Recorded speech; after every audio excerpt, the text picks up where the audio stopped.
Steelers fans, I am back in studio after taking the weekend off, and now we've got some breaking news to cover here on Steelers Talk. The Steelers have signed wide receiver Aron Cruikshank and linebacker Kuony Deng in NFL free agency, and to make room on the 90-man roster, that of course means as well they've had to make a couple of cuts, and it's a couple of fan favorites here. Wide receiver Cody White, who had a really strong start to his training camp with the Pittsburgh Steelers this year, and Hakeem Butler, a true fan favorite, big body. A lot of people thought he was going to end up making the final 53-man roster this year. Both of them have been placed on the waived/injured list. Going to be breaking down these moves in detail here in just a second. But first, this is why you subscribe to the channel. Whenever the Steelers make a move, we're going to have a video for you guys so you guys stay up to date on everything there is to know about the black and gold here in 2023. You want to become an expert on the Pittsburgh Steelers here this season? This is going to be the place for you because we've got daily videos.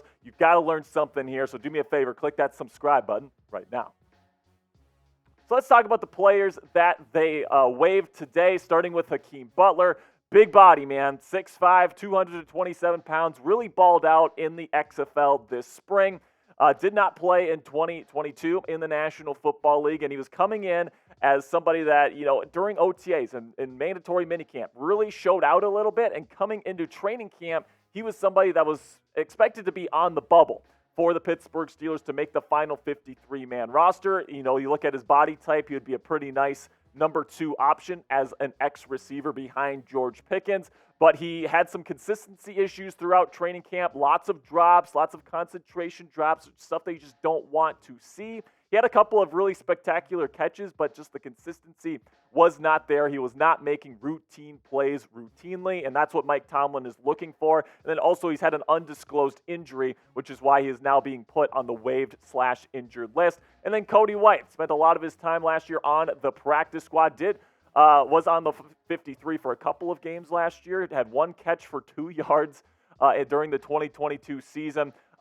This is another undisclosed injury that we do not know about, but he is heading to the injured list here. If he clears waivers, and I expect both of these guys to clear waivers, the Steelers will hold on to them on their organization here, and they will be back unless they get cut here in 2024. So let me know what you guys think about these cuts down there in the comments section. What is your one-word reaction to when you heard the news? Let me know down there in the comments section. This is going to be the pinned comment on today's show. So whenever YouTube throws you an ad break here in just a couple of seconds, take advantage of that time by giving me your one-word reaction.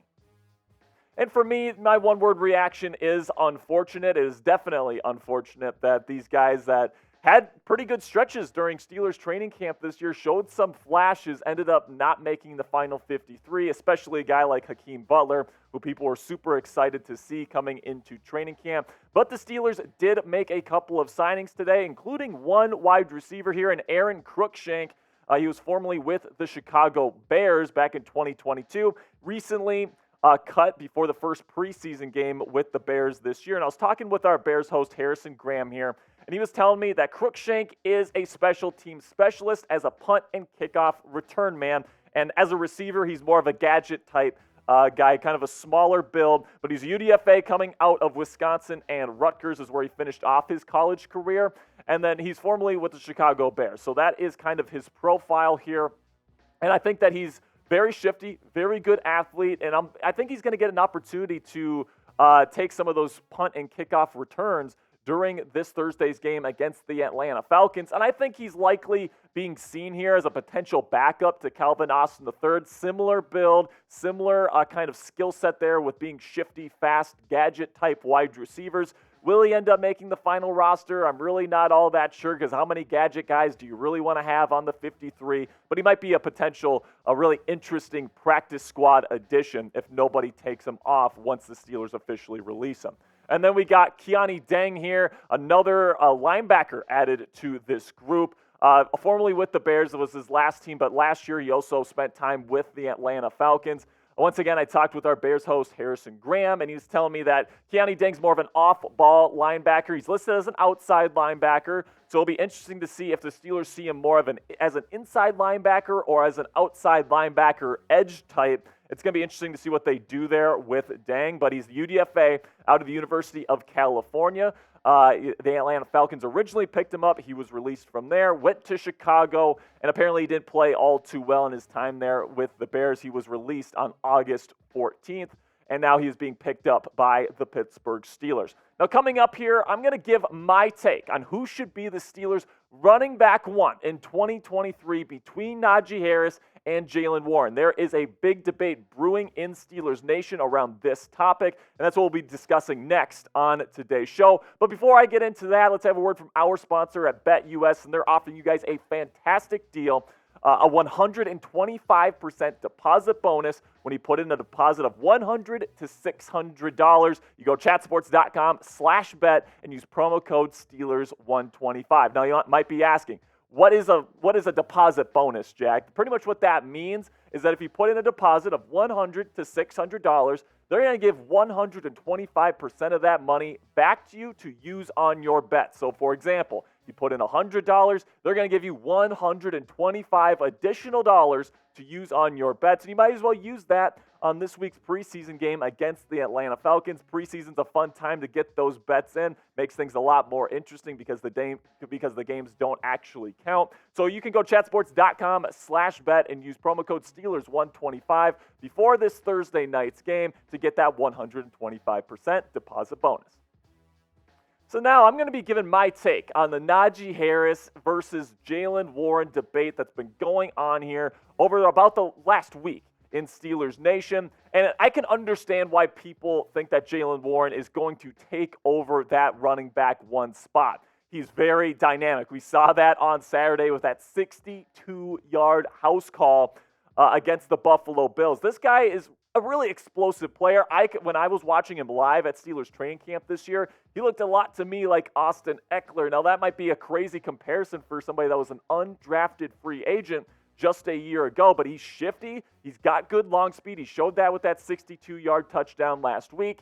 And, he's very shifty, and he just does the right things. He's very smart. He's very tough as well. He's definitely not a small back. He can run through guys as well. I can definitely see why people think Jaylen Warren could usurp Najee Harris as the running back one this year. But personally, for me, I'm still good with Najee Harris. I'm still good as keeping him as the first running back off the depth chart, as the true starting running back on this team for now. Right now, they're kind of giving him a limited workload in training camp, trying to preserve his health a little bit more. I think that's a smart strategy, but, in his limited action, in training camp and in the preseason, he has looked slow. So, again, I understand the reasoning, the debate here for saying that Jaylen Warren is eventually going to take over, but Najee Harris was a first-round pick for a reason. He's still pretty darn athletic. He probably doesn't have the long speed and the shiftiness of a Jaylen Warren, but he's still pretty darn big, very smart, very tough runner. We showed down the stretch last year, he really showed that he could be the number one back of this team, and they're going to be relying on him a lot, especially early on in the 2023 campaign. And then, of course, Matt Canada gave his thoughts today to the media, and this is what Chris Adamski said that Canada told him. He said, Najee is our one. I don't think there's any doubt about that. Says Harris's relative light camp and preseason workload is about preserving him. And we talked about this last week on the show. They're trying to preserve his health because running backs take a lot of hits in the National Football League. You only got so many bullets in the chamber, and they're trying to save some of those bullets here so that Najee can have a very long and fruitful career with the black and gold. And here's the thing, man. If Najee Harris stinks, and this is the year where it's really make or break to really show that he's a bona fide number one, if he can't show that this year, I think that having a guy like Jaylen Warren ready to go to really take that spot is an absolute good for the Pittsburgh Steelers. And I think that at the very least, Najee Harris is going to be a very good number two option as a power-type running back. Now, I still believe in Najee. I still want to see what he can do with this improved offensive line. Hopefully, they can create some run lanes for him that he didn't have in his first two seasons in the National Football League. But I'm still a believer in Najee. I want to see what he can do, but it's really, really nice to see they got a guy like Jaylen Warren as your number two running back heading into the 2023 season. Now, let me know who you think is going to end the season as the number one running back for your Pittsburgh Steelers? Will Najee Harris hold on to that spot? Give me an NH if you think Najee's it, or do you think it's going to be Jaylen Warren, the second-year undrafted free agent running back? Let me know by giving me a JW if you think it's going to be Jaylen Warren. All right, here's a little reminder that we're going to be doing a live watch party here on the channel Thursday night for Week 3 of the NFL preseason. Steelers versus the Atlanta Falcons. We made a ton of money. We had a ton of fun for our first watch party in preseason Week 1. Unfortunately, we couldn't do one this past weekend because I was at a friend's wedding. But now we're back on the saddle. We're not missing a single Steelers game for the rest of the season. So if you want a place to kick it with your fellow Yinzers this year, this is going to be the place for you, man. We're going to be doing live watch parties for every single game this year. So do me a favor, click that subscribe button and turn on your notifications so you always know when we go live. All right, that's going to be it for me today, guys. Really do appreciate all the support. I'll see you guys later. And as always, here we go, Steelers.